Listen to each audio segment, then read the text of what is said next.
नमस्कार।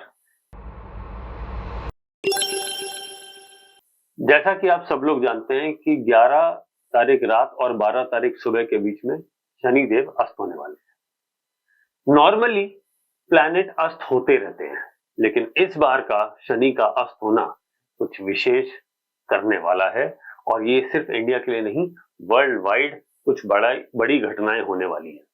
तो पहले इस बात को समझने के लिए पहले हम समझते हैं कि प्लैनेट का अस्त होना क्या होता है। देखिए, प्लैनेट का अस्त होना एक नेचुरल सी घटना है। जिस तरह सूर्य हर महीने एक राशि परिवर्तन करता जाता है, आगे मूव करता जाता है, तो इसी तरीके से एक साल में सारी 12 राशियों में घूम जाता है। अब क्योंकि शनि इस वक्त 11 नंबर राशि में है और सूर्य 10 नंबर राशि में है और शनि की डिग्री बहुत ज्यादा नहीं है और सूर्य उसके बहुत क्लोज होते जा रहे हैं, तो नॉर्मली अस्त होना 5 डिग्री से 12 डिग्री के बीच में अलग अलग प्लैनेट अलग अलग टाइम पे अस्त होते हैं। तो शनि अभी अस्त होने वाले हैं क्योंकि सूर्य का 10 नंबर राशि क्रॉस करने वाले हैं और शनि उसके स्टार्टिंग पॉइंट पे ही है, तो उनका जो डिग्री का फर्क है ये काफी कम रह जाएगा। अब अस्त होने का जो मतलब है वो ये है, क्योंकि सूर्य प्रकाश है, सूर्य आग का गोला है, सूर्य की लाइट सबसे पावरफुल है और वो सारे के सारे प्लैनेट पे अपना असर डालती है। क्योंकि हम अर्थ पे हैं तो ये अर्थ से हमें वो अस्त होता दिखेगा, क्योंकि आकाश में ये दोनों काफी क्लोज हो जाएंगे। जब ये दोनों काफी क्लोज हो जाएंगे, सूर्य थोड़ा नजदीक है और शनि बहुत दूर है।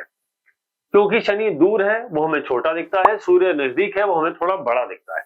तो सूर्य की जो लाइट है वो शनि की लाइट को या शनि की रेज को हमारे तक या उसकी विजिबिलिटी को हमारे तक सीधा नहीं पहुंचे देगी। हमें उसे देखने में थोड़ी तकलीफ आएगी या हमें कुछ डिवाइसेस चाहिए होंगे। जब ऐसी स्थिति आकाश में बनने लगे तो आप ये समझ लीजिए कि ये प्लैनेट अस्त हो रहा है और ये प्लैनेट अर्थ वालों के लिए अस्त हो रहा है। बाकी किसी और प्लैनेट में अगर कोई है और वहां से उसे देख रहा है तो उसके लिए अस्त हो ही जरूरी नहीं है। तो हम जो भी बात कर रहे हैं अस्त होना, वो अर्थ के रेफरेंस में बात कर रहे हैं। तो एस्ट्रोलॉजी स्टूडेंट्स को ये बात पता होनी चाहिए कि जिस एंगल से हम बैठ के देख रहे हैं आकाश में, उस एंगल के हिसाब से अस्त हो रहा है, वैसे अस्त नहीं हो रहा है। एक बात, लेकिन क्योंकि हम अर्थ पर हैं, हम पृथ्वी पर हैं, तो पृथ्वी पर जब इस तरह जब ये यहां से अस्त होना दिखेगा तो डेफिनेटली इसके अस्त होने का असर हमारी अर्थ पे रहने वाले सभी जीव जंतुओं पे, सारे कंट्रीज पे पड़ना ही ये निश्चित है।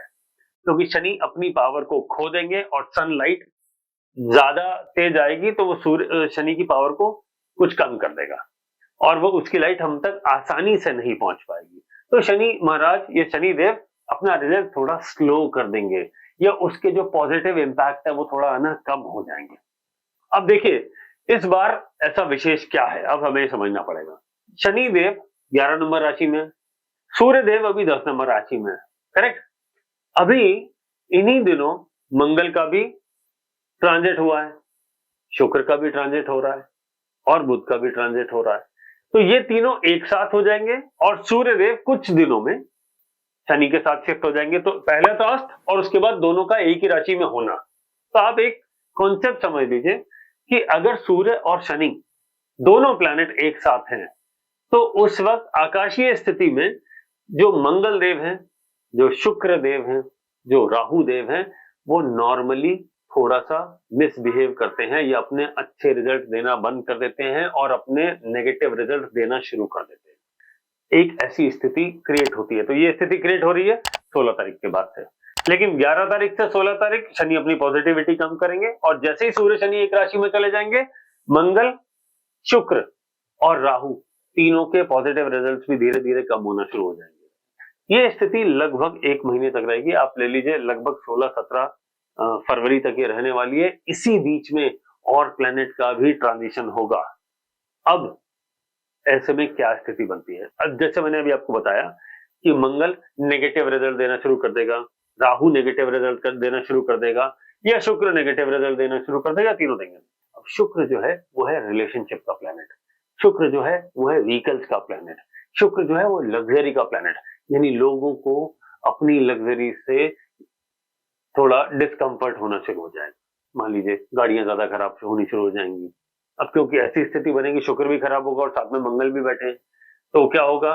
मंगल है ब्लास्ट, मंगल है फायर, और अगर खराब मंगल होगा तो गाड़ियां खराब होनी शुरू हो जाएंगी, बड़े एक्सीडेंट्स भी हो सकते हैं, फायर इंसिडेंसेस भी हो सकते हैं। अब अगर ऐसे में सूर्य शनि एक साथ है तो वर्ल्ड वाइड स्थिति क्या होगी? और राहु भी खराब है, राहु है आकाश तत्व, तो एयरक्राफ्ट से रिलेटेड प्रॉब्लम्स आ सकती हैं, इमरजेंसी लैंडिंग हो जाती है, या कोई एयरक्राफ्ट गिर भी सकता है। ये मैं इंडिया की बात नहीं कर रहा हूं, वर्ल्ड वाइड सिचुएशन ऐसी बन सकती है।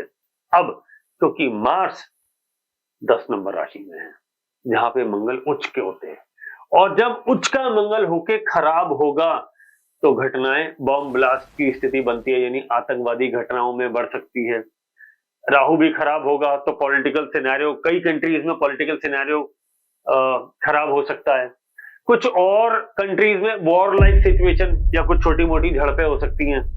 ठीक है, राहु पब्लिक ट्रांसपोर्ट भी है, तो रेल दुर्घटनाएं, बसों की दुर्घटनाएं, ये पब्लिक ट्रांसपोर्ट से रिलेटेड कुछ बड़ी दुर्घटनाएं हो सकती है। इस तरह के नेगेटिव इवेंट हो सकते हैं जिसके चांसेस थोड़े ज्यादा होते हैं नॉर्मली। हालांकि ये जो सूर्य और शनि का जो मिलन हो रहा है 16 तारीख के बाद से, ये हो रहा है 11 नंबर राशि। 11 नंबर राशि यानी कुंभ राशि। कुंभ राशि 11 नंबर राशि फुलफिलमेंट ऑफ डिजायर होती है, आपकी इनकम होती है, आपकी अर्निंग होती है। यानी ऐसा भी हो सकता है कि इस बीच में कोई कंपनी बैंकरप्सी फाइल कर दे, या किसी में रिट्रैचमेंट, लोगों को निकालना शुरू कर दे। इस तरह की समस्याएं भी आती हैं। अब अगर ये प्लैनेट की पोजीशन खराब है तो अगर आप इसका प्रोस्पेक्टिव स्टॉक मार्केट से लेंगे तो उस वक्त उसमें फ्लक्चुएशन बढ़ जाएगा, क्योंकि बुध के साथ शुक्र और मंगल भी शामिल है। स्टॉक मार्केट को हम मरकरी का बहुत इंपॉर्टेंट रोल प्ले करते हैं, या वीनस व्हीकल हो गया, मार्स फायर हो गया।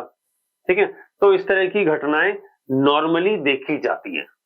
तो ये जो ट्रांजिशन है, पहले शनि का अस्त होना, उसके बाद सूर्य शनि का एक राशि में होना, और वो राशि भी 11 नंबर राशि जो शनि की राशि है, जहां पे सूर्यदेव नॉर्मली खुश नहीं रहते।